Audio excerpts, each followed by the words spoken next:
आज का अपना हिस्ट्री का चैप्टर है औद्योगिक क्रांति। तो औद्योगिक क्रांति किसे कहते हैं?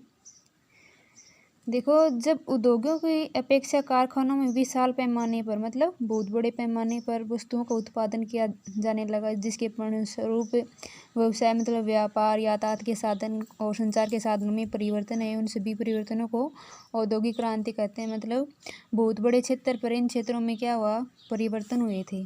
ठीक है, व्यापार में बहुत ज़्यादा परिवर्तन हुए थे। बड़े पैमाने पर वस्तुओं का निर्माण किया जाने लगा। तो इस प्रकार का जो परिवर्तन हुए ना, तेजी से जो फैलाव हुआ है, उसको क्या बोलते हैं? औद्योगिक क्रांति कहते हैं। औद्योगिक क्रांति का काल क्या है? औद्योगिक क्रांति का कार्यकाल निर्धारित करना कठिन है। मतलब इसका कोई टाइम निर्धारित करना बहुत ज़्यादा कठिन है। आज से बहुत मतलब थोड़े थोड़े समय से होकर ये बहुत ज़्यादा समय तक चलने वाली है। इतिहासकार टैन बिन का कथन है कि ये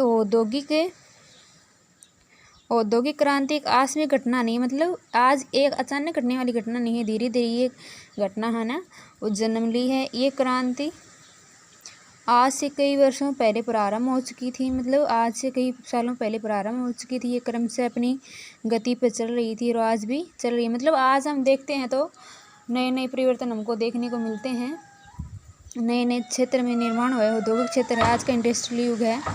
फिर भी अधिकांश इतिहासकारों ने औद्योगिक क्रांति का काल 1770 से 1870 ईस्वी तक निर्धारित किया है और अनेक अर्थशास्त्री का क्रांतिकाल को 1760 से 1914 तक स्वीकार करते हैं। इसको दो भागों में बांटते हैं।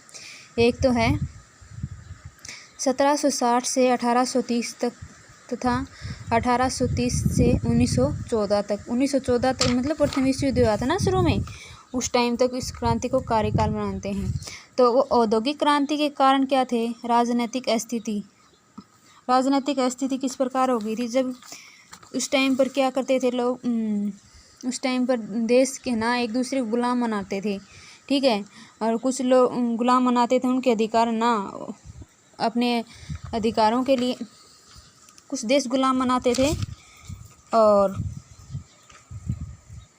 अपने अपने उपनिवेश स्थापित कर लिए थे। तो उपनिवेशों पर सफलतापूर्वक शासन करने के लिए यातायात को साधनों को विकसित किया था। मतलब अपने व्यापार धंधे को बढ़ाने के लिए उपनिवेश स्थापित कर लिए थे और साधनें विकसित कर लिए थे। इस कारण अनेक देशों के जलपोतों का निर्माण किया गया था। मतलब जलपोत क्या होते हैं? पतन होते हैं ना, बंदरगाहों का निर्माण कर लिया गया था। तो बंदरगाहों से क्या होता है, एक दो देशों के बीच में मतलब व्यापार करना उन्हें सरल हो गया था। औद्योगिक क्षेत्र में इस क्षेत्र को बढ़ावा मिला था। ठीक है,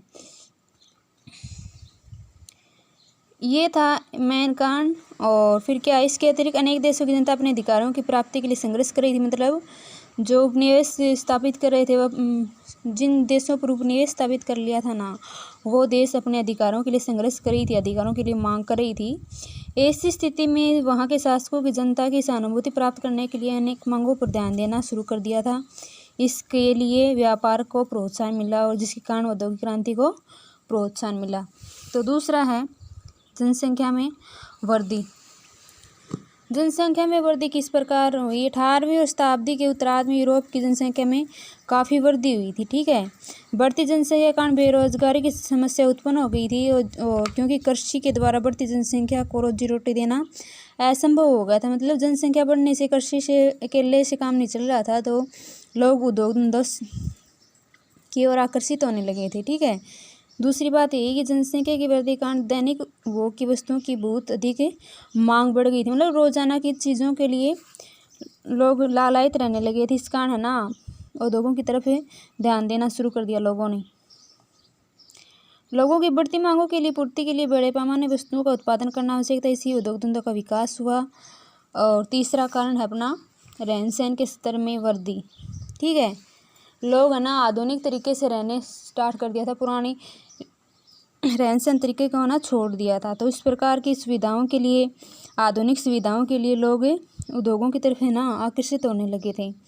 तो रहन सहन के स्तर में वृद्धि किस प्रकार हुई? देखो, मनुष्य को सुख सुविधाएं मिलने के से उनके रहन सहन के स्तर में वृद्धि हुई। मतलब मनुष्य को पास जैसे जैसे ना पैसे आए, उस प्रकार उनके रहन सहन में भी वृद्धि हो गई थी। सुविधाओं की तरफ वो ध्यान ज़्यादा देने लगे थे। इसके लिए आवश्यकता भी बढ़ी।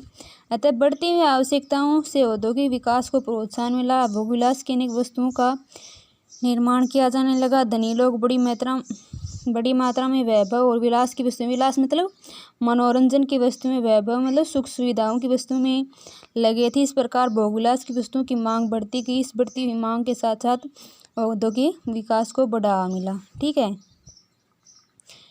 ये थे 3 कारण और अगला कारण आपको अगले वीडियो में बताएंगे।